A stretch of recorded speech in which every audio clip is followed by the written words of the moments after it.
Margaret Langley had always prided herself on her independence. At 76 years old, she still prepared her own meals, tended to her flower garden, and enjoyed crossword puzzles with her morning tea. But the past few years hadn't been easy. Her arthritis, which had begun as a dull ache in her knees, had steadily grown into a persistent, grinding pain that made walking any significant distance an exhausting challenge. She had planned this trip for months, a flight to Arizona to visit her granddaughter, Emily, who had just given birth to Margaret's first great-grandchild. It was meant to be a joyful reunion, a celebration of new life. Despite her physical limitations, Margaret had been determined to go. She'd arranged everything meticulously, including requesting wheelchair assistance through the airline's online service. She'd even called customer support twice to make sure her request was logged. When she arrived at the airport, an hour ahead of schedule, she approached the assistant's desk near the check-in area. A young woman in a navy blue blazer barely looked up from her computer when Margaret gave her name. "I submitted a request for a wheelchair," Margaret said, smiling gently, clutching her purse with one hand and her boarding pass with the other. The woman tapped a few keys, frowned, and said bluntly, "We don't have you down for mobility assistance." Margaret blinked. "I called ahead. Twice, actually. They assured me it would be arranged." A long sigh escaped the woman's lips. "Well, I don't see anything here, and we're short on staff today." "Please," Margaret added softly. "I have severe arthritis.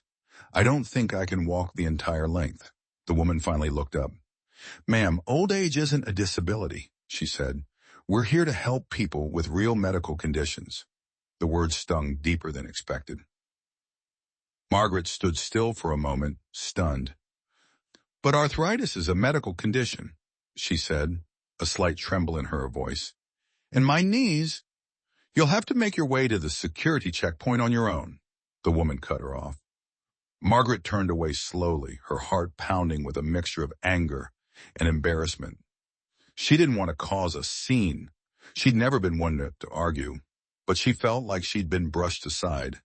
Invisible, as though her age somehow made her less deserving of dignity. With shaky legs, she started walking. The airport was crowded, and the terminal stretched endlessly ahead of her. She took it slow, leaning on handrails where she could, pausing at every bench.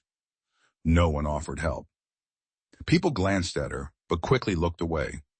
After nearly 20 minutes, she finally approached the security screening area. Her legs were burning. The distance had worn her down more than she anticipated.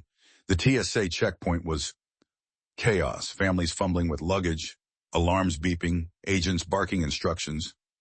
Margaret inched toward the line. She was dizzy now, her breath shallow. Her knees buckled once. She caught herself on the edge of a metal barrier. A TSA agent approached and asked her to remove her shoes and walk through the scanner. I can't stand," she whispered, almost pleading. "Ma'am, I need you to comply with the procedure." She lowered herself slowly to the floor. Her knees hit the hard tile with a dull thud. Pain surged up her legs, but she had no strength left to argue. Gritting her teeth, she began to crawl. Gasps erupted around her. A young man pulled out his phone. A woman covered her mouth. Someone whispered, "Why isn't anyone helping her?" Margaret kept moving, one hand in front of the other, her purse dragging beside her. Her eyes welled with tears, not just from the pain, but from the crushing humiliation. Every inch felt like a mile. Her dignity, her pride, all stripped away under fluorescent lights and indifferent stares. She finally reached the other side of the scanner, where a shocked TSA agent knelt beside her. "Ma'am, why didn't you ask for help?" "I did," she said, her voice barely audible. Margaret didn't know it then, but the moment she crawled across the cold airport floor, she had already become the center of a storm. A passenger standing nearby, unable to remain a silent bystander, had pulled out her phone and started recording. The video was only 47 seconds long. It captured the full moment of Margaret lowering herself onto her knees, her red cardigan brushing against the shiny airport tiles, and inching forward with her purse clutched tightly. In the background, the TSA agents watched in stunned silence. The camera panned briefly to a gate agent who turned away, clearly aware but unwilling to assist. The woman recording whispered in disbelief. She asked for help, and they let her crawl. By the time Margaret was wheeled into the terminal, finally offered a chair by a supervisor after being noticed near collapse, the video had already been posted online. The title read, "This is how we treat our elderly now." Within hours it exploded. Hashtags like #justice for Margaret, #elderly deserve dignity, and #airline shame trended on Twitter and TikTok. Influencers shared it. Celebrities weighed in. Thousands of users voiced their outrage.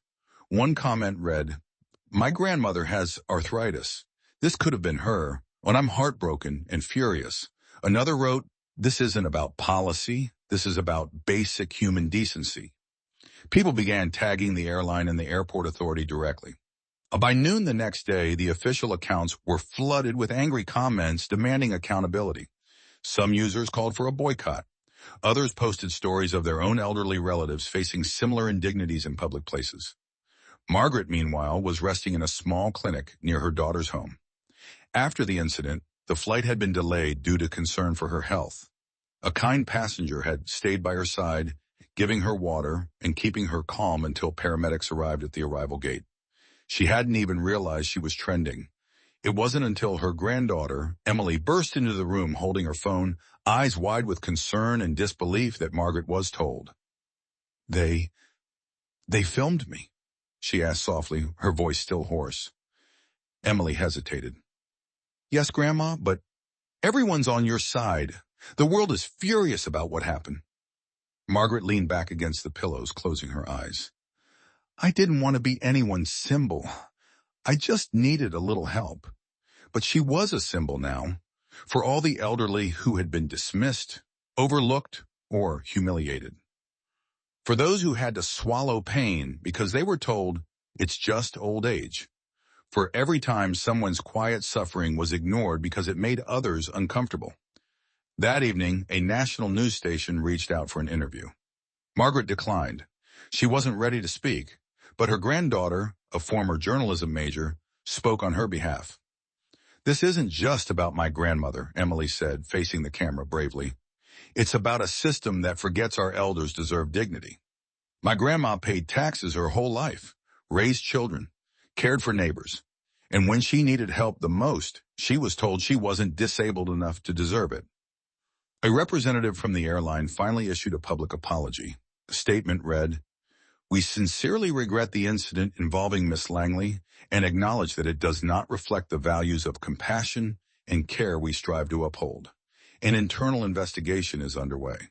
But it was too little, too late. A former employee of the airline anonymously leaked internal emails, revealing that Margaret's wheelchair request had indeed been logged, twice.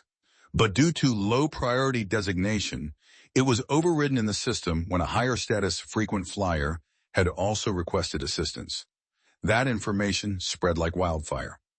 Now, it wasn't just incompetence. It was favoritism, age discrimination, and negligence.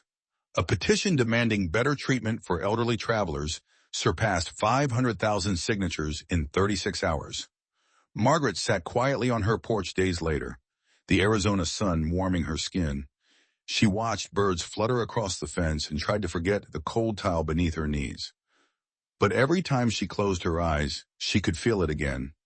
The sting of humiliation, the indifference in that agent's voice, the stares. Her daughter came out and placed a hand on her shoulder. "The senator from Illinois called. She wants to speak with you about elderly travel rights." Margaret chuckled faintly. "All I wanted was to meet my great-grandchild. I didn't think I'd become the face of a movement." "You didn't ask for it, Grandma," Emily said gently. "But maybe the world needed someone to remind them." Margaret nodded slowly. "Then let's remind them right." 3 days after the video of Margaret crawling through airport security went viral, the story had shifted from personal tragedy to national controversy. The headline on the morning news blared, "Airline faces federal scrutiny over elderly mistreatment case." It was no longer just a trending topic on social media. It had become a symbol of something deeper, something systemic. Investigations had begun into not only the airline's policies, but also the airport's compliance with the Americans with Disabilities Act. Senators were tweeting. Civil rights attorneys were requesting interviews. And amid the whirlwind of press and politics, Margaret Langley sat in her granddaughter's living room, her hands curled around a warm mug of tea. She wasn't sure how to feel. Grateful for the support, yes. Angry at the humiliation, of course. But mostly tired, emotionally drained. Not just from the crawling, but from everything that came after it. "You've become a lightning rod, Grandma," Emily said gently, scrolling through headlines on her tablet. "People are rallying around your story. This might actually change things." Margaret gave a small, ironic smile. "All it took was losing my dignity in front of a crowd." Across the country, others began to speak up. Stories poured in from elderly passengers who'd been denied assistance, dismissed, ignored, or left to struggle alone. One man in Florida recalled being forced to climb a staircase to his gate when the elevator was out of service. A woman in Detroit described being told she was too slow and made to deplane last, alone without a wheelchair, despite multiple surgeries. Advocacy groups latched onto the momentum. ARP, the Disability Rights Education Fund, and even younger activists who rarely discussed elder rights began organizing. Rallies were held at airports. Volunteers passed out pamphlets titled "Dignity Doesn't Retire." But while the public outcry grew louder, the airlines seemed determined to control the damage. They issued a second statement, this time with a video from their CEO. He apologized directly to Margaret, calling what happened to her unacceptable and inhumane. He promised that new training programs would be rolled out immediately for all frontline staff. Behind the scenes, however, Margaret's daughter, Ellen, had received a call. Not from customer service, but from the airline's legal department. "They want to offer a private settlement," Ellen told her mother one morning. Margaret looked up. "How much?" "They didn't say an amount, just that they'd compensate fairly if we agreed to not pursue further legal action."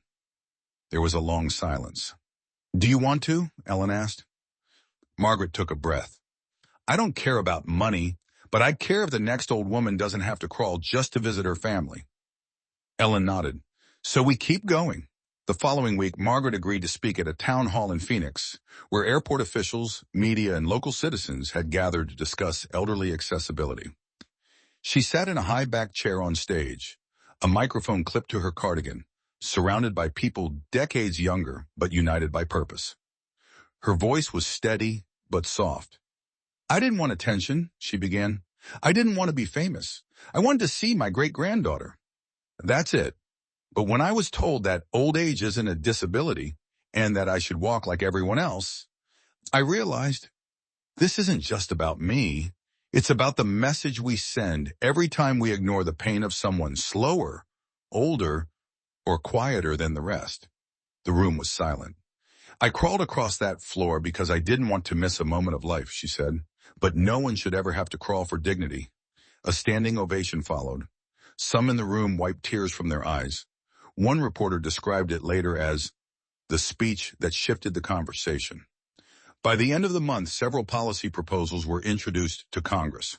Mandatory minimums for airport assistant staffing, a digital tracking system for mobility aid requests, and legal penalties for discriminatory denial of care to the elderly. Margaret began receiving hundreds of letters from across the country. Many included handwritten notes, photos of elderly parents, or drawings from children who saw the news with their grandparents. One girl wrote, "Dear Miss Margaret, I told my grandma she's a superhero like you. She said you're braver than Wonder Woman." And yet amid the praise and media whirlwind, Margaret remained grounded. She still woke up early. She still fed the birds on the windowsill. But now she answered emails with lawmakers and posed for photos at community events. Sometimes signing autographs, always with a humble smile. She didn't enjoy the fame, but she understood its power. Because now when someone like her walked into an airport with swollen joints, aching muscles, and the quiet fear of being invisible, there was a chance someone would stop and say, "Let me help you." And sometimes that's all it takes to change a world. It was a week after the town hall when Margaret received a carefully sealed envelope bearing the airline's official logo. Inside was a letter, not typed but handwritten in ink signed by the CEO himself. Dear Miss Langley, it began, please accept my sincerest apologies for the distressing experience you endured in our care. I was horrified to learn of the events at the security checkpoint, and I want you to know this does not represent who we are. Margaret read it slowly. The letter was eloquent, warm even. But something about it didn't sit right, because even now, after global outrage, televised hearings, and countless news headlines, no one from the airline had picked up a phone and spoken to her directly. No one had looked her in the eye. I don't want another letter, Margaret murmured. I want responsibility. Emily, who was seated beside her, nodded. He's saying sorry without doing anything to fix it. That week, the airline launched its Silver Wings campaign, a nationwide initiative promising improved elderly services at all major airports, including guaranteed wheelchairs, on-demand escorts, and elder sensitivity training for all frontline staff. The announcement was accompanied by cheerful commercials, older passengers smiling, being wheeled gently through terminals by staff in pastel uniforms. The public response was mixed. Some praised the effort, others called it damage control. Margaret watched one of the ads play on TV while sipping tea. When the screen faded to black, she looked at Emily and said, "They made me crawl. Now they're making commercials." Meanwhile, behind the scenes, things were shifting. A former flight supervisor came forward anonymously, stating that management had a history of deprioritizing elderly passengers when flights were full or running behind schedule. Internal memos had allegedly categorized some wheelchair requests as low urgency, unless the passenger had visible disability or VIP status. It wasn't just negligence, it was protocol. The leak made national news. Margaret's story reemerged stronger than ever, no longer an isolated tragedy, but proof of a systemic failure. Emily's phone rang constantly. Journalists, politicians, lawyers, advocacy groups. Many wanted interviews or sound bites. Others wanted Margaret to sue. Some asked if she'd be willing to testify in a federal inquiry. But Margaret didn't want revenge. She wanted change. And so when a nonprofit organization called Air Dignity asked if she would serve as the face of their national campaign to reform airline treatment of elderly passengers, she agreed. Posters began appearing in airports. Margaret's photograph, not the one of her crawling, but one from the town hall where she sat proudly behind the microphone, became the symbol of the campaign. The tagline read, "Dignity doesn't retire." The campaign hit hard. Airports began reviewing policies. Airlines scrambled to train staff faster. Travelers started asking more questions. Elderly passengers began documenting their trips, some showing shocking neglect, others capturing moments of unexpected kindness. But not everyone was happy. Margaret received hate mail. A few called her a liar. One email said, "You just want attention. Maybe if you can't walk, you shouldn't fly." The cruelty was sharp, and even though Margaret had grown stronger, there were moments when the bitterness crept in. One morning, she sat in her garden staring at the rose bushes. Emily walked out with coffee and saw the sadness in her eyes. "You okay, Grandma?" Margaret sighed. "Some people, they think I did this on purpose, like I staged it." Emily crouched beside her. "They don't see the truth, but millions of others do." Margaret smiled faintly. "I didn't want a movement, but now that it's started, I won't let it stop halfway." By the end of the month, a federal commission invited Margaret to speak at an open session. It would be broadcast live. She'd be sitting beside experts, doctors, disability advocates, and civil rights attorneys. Emily helped her choose a simple beige blouse and ironed her slacks. "You ready to speak to the country again?" Margaret chuckled. "I crawled through an airport. I think I can handle a chair and a microphone." That night, as she packed her documents and prepared her notes, Margaret received a video message from a woman in Nebraska. The woman appeared to be in her 80s and spoke through teary eyes. "I've been afraid to travel for years.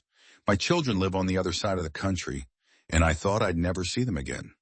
But because of you, because of your courage, I just booked a flight."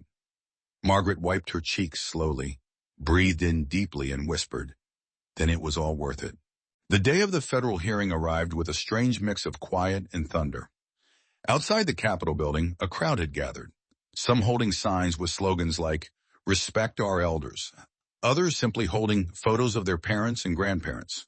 Reporters buzzed, microphones were raised, cameras rolled. But inside the chamber, the atmosphere was solemn. Margaret sat calmly in her wheelchair, a soft beige shawl draped over her shoulders. Emily was beside her, gripping her hand, offering silent strength. Across the room sat the representatives from the airline, their lawyers, executives, PR managers, the ones who had released apologies, changed slogans, and held press conferences. But today they would face the human being behind the headlines. When her name was called, Margaret was wheeled forward. The microphone stood ready. A glass of water was placed beside her. She took a breath and began. Her voice, though old, was firm. "I was born in 1949, she said. "I remember when buses had signs telling people where they couldn't sit. I remember watching my friends get older, some faster than others. I remember taking care of my husband when he could no longer walk. I remember thinking, one day, I might need help too." She paused. "And when that day came, when I could no longer walk without pain, when I asked for a wheelchair at the airport, a place that promises service to all, I was told old age is not an illness." The room held its breath. "I crawled across a security checkpoint because someone decided my struggle wasn't valid enough to matter." One of the committee members, a woman in her 40s with streaks of gray in her hair, leaned forward, visibly moved. Margaret continued, "This isn't just about me. This is about every elderly person who has been ignored, every quiet plea for help that went unanswered, every moment when someone was made to feel like a burden just for growing old." Flashbulbs went off in the gallery above. Some attendees wiped away tears. Others stared, frozen in respect. "I did not ask to be famous," she added, "but I will use this voice, as long as I have it, to make sure no one else is humiliated the way I was." She ended her statement with a nod, then whispered, "Thank you." The room broke into gentle applause, an unusual but unanimous gesture in the solemnity of Congress. What followed was unprecedented. Within weeks, legislation was passed mandating stricter standards for elderly accommodations at all federally regulated airports, real-time wheelchair tracking systems, minimum staffing thresholds, penalties for unjust denial of mobility assistance. For the first time, elder access was not treated as optional. It was law. The campaign "Dignity Doesn't Retire" became a movement not just for airports but across public transit, hospitals, and even retail chains. Margaret's image became a universal symbol, not of weakness, but of unbreakable resolve. Years passed. Margaret didn't seek the spotlight again. She returned to her quiet life, gardening, reading, spending time with her great-grandchildren. Occasionally, she would receive letters from travelers who thanked her for changing the way they were treated at airports. One came from a woman named Sandra, who wrote, "I asked for a wheelchair at LAX last week. They brought it within 2 minutes. The staff were kind. They told me, 'We're trained to listen now because of Margaret.'" And on one ordinary Tuesday, as she boarded a flight for her 80th birthday trip with Emily, something unexpected happened. A flight attendant greeted her at the door, smiling warmly. "Miss Langley?" she asked. "We've been expecting you." Margaret nodded. "Right this way," the attendant said, motioning to the front row. There, in seat 1A, a small golden plaque had been affixed to the headrest. It read, "In honor of Margaret Langley." A voice that moved us all. Passengers clapped quietly as she sat. Not because she was a celebrity, but because she was a reminder that even the smallest voice can echo across the world. Margaret looked out their window as the plane taxied toward the runway. The clouds shimmered above. A soft smile curved her lips. This time she wasn't crawling. This time she was flying free.